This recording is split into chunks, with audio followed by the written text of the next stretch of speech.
So what we've got is we've got our trim ring installed.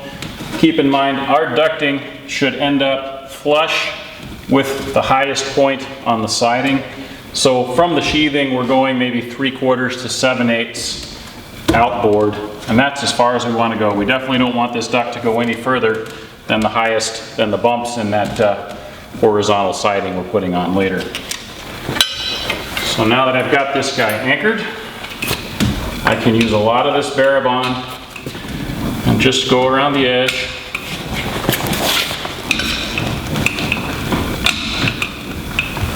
I'm just going to fill that gap in. And this is why it's important to have this duct securely anchored inside the wall. And we'll talk about that later, but there's some angle clips holding it in so it can't move. And now I'm just tooling this so that there isn't any extra caulking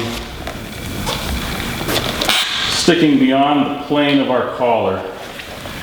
You basically want about a 1/2 inch to 5/8 of an inch of metal showing here that we can easily slide our hood onto and have that lip get inside our hood. So I'm essentially just taking that Barabond off till it's flush with our exterior trim ring, and I'm pushing it into that opening. So now we've got a really good seal.